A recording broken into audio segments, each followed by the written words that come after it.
Buonasera. Madonna. Cioè, io ancora non ci credo di quello che mi è successo oggi. No, cioè, e quindi anche il pacemaker, quello del cuore, ha un cervello. No, scusate, sono un po' tutta scombussolata. No, Madonna, ma se sapeste quello che mi è successo oggi? No, ero a casa mia, abito all'ultimo piano, una mansardina, molto carina, ma un caldo, no, anzi, a dir la verità, la temperatura del condizionatore passava da 10 gradi a 30, da 30 a 10, 10, 30, caldo, freddo, freddo, caldo, boh! Cioè, a un certo punto mi sono stufata, ho chiuso tutto e ho chiamato il tecnico e mi sono detta, adesso chissà quanto tempo dovrò aspettare, no? E invece, plim plom, mi giro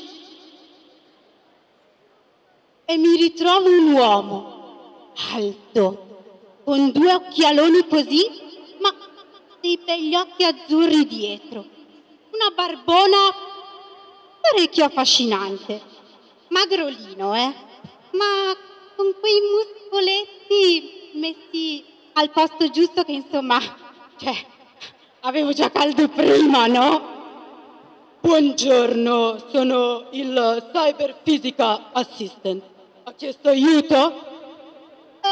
No, guardi, cioè, io ho solo il condizionatore che non funziona. No, cioè, anzi, credo che sia il termostato. Cioè, ho spiegato al telefono che, non so, fa cose strane, tipo ci sono 30 gradi e poi sbam 10 gradi, e poi 30 e poi sbam 10 gradi. No, credo che sia la temperatura.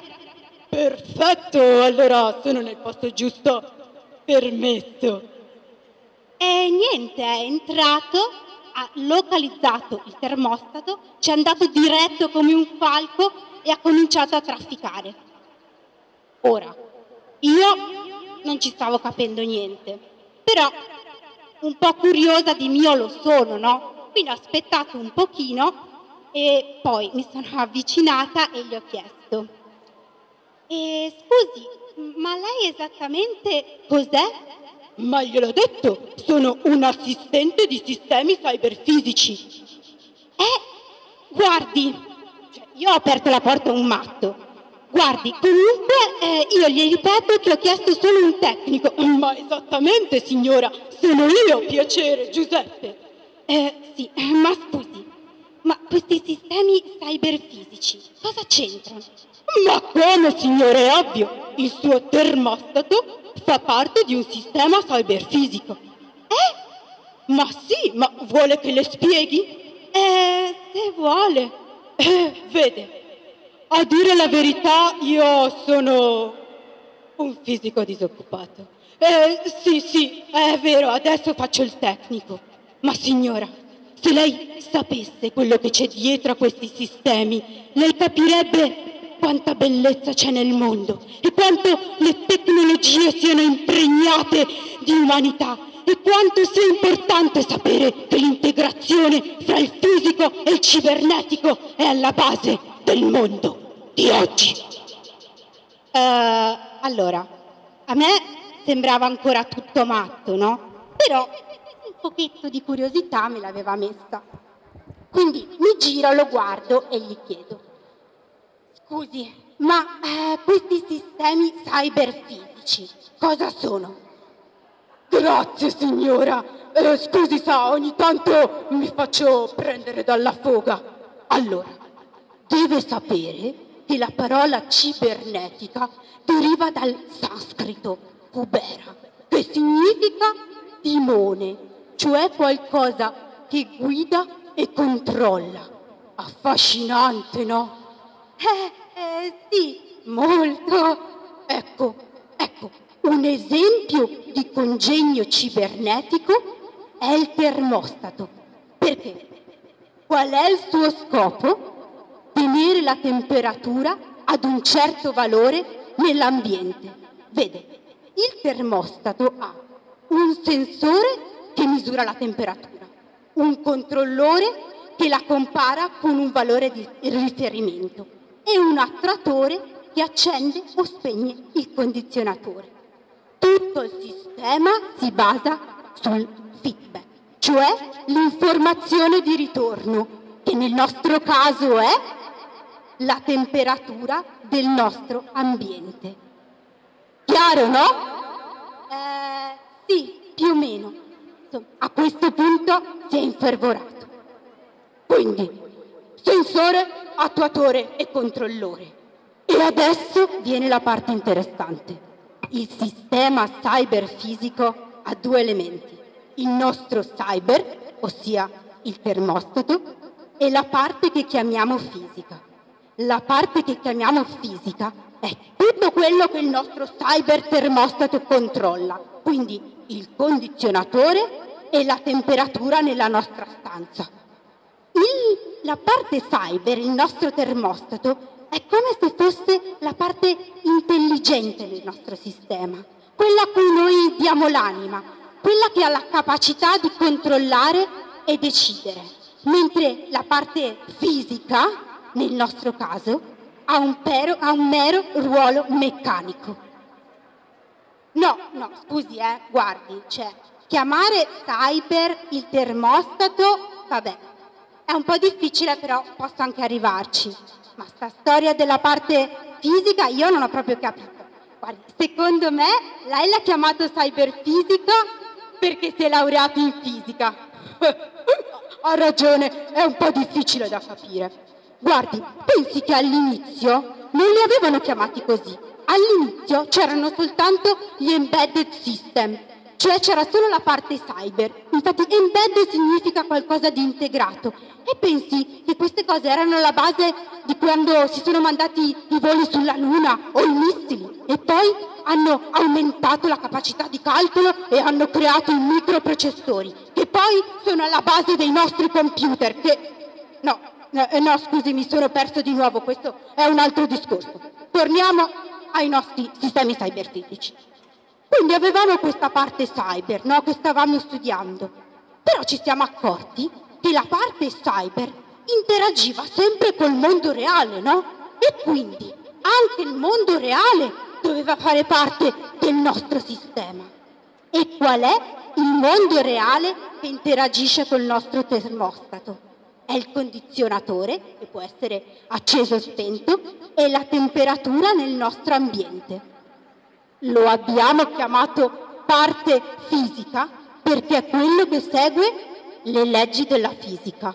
E che nel nostro caso quali sono? Le leggi che ci dicono ad ogni istante qual è la temperatura nel nostro ambiente, a seconda che il condizionatore sia acceso o spento, oppure che la finestra sia aperta o chiusa, oppure altri fattori, ecco.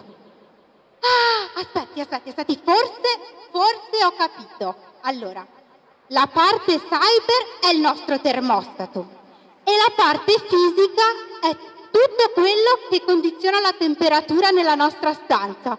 Esatto, ho capito. E quello che facciamo noi è creare dei modelli di questi sistemi. Ed è qui che è importante conoscere le leggi fisiche.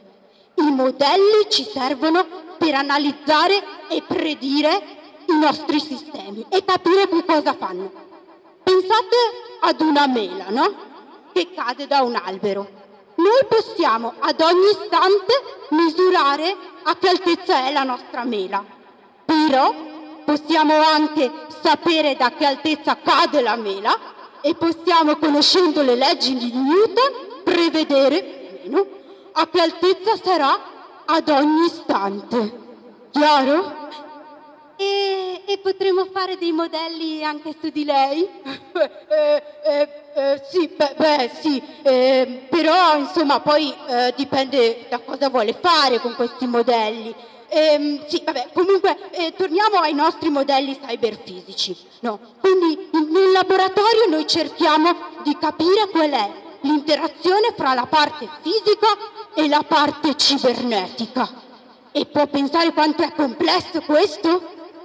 E niente, una volta ho sbagliato e mi hanno licenziato. Oddio, no, veramente, no, mi dispiace. Sì, ma insomma non importa, alla fine anche fare il tecnico non mi dispiace. Cioè, qui posso maneggiare le cose con le mie mani, posso vederle realmente, alla fine non è così male. E poi, non so, guardi, siamo così circondati da questi sistemi cyberfisici. Non so, ha presente tutte quelle cose dove mettono la parola smart? Smart City, Smart Grid, Smart TV? Smart significa intelligente e lo hanno chiamato così proprio perché dentro aveva un sacco di questi sistemi di controllo, ma il principio è lo stesso del suo termostato. Ah, aspetti, ho capito.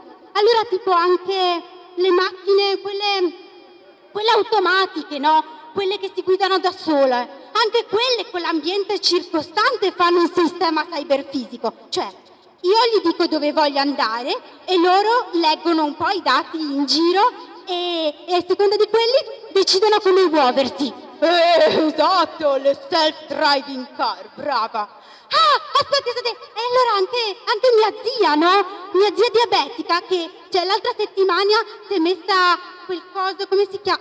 Il pancreas artificiale. Anche lei, no? Cioè il suo glucosio con quell'aggeggio che rilascia l'insulina sono un sistema cyberfisico. Esattamente, ho capito, brava. Però adesso mi lasci finire il mio lavoro. E niente, si è messo lì, ha continuato un po' a trafficare e niente, poi a me è venuto da chiederglielo.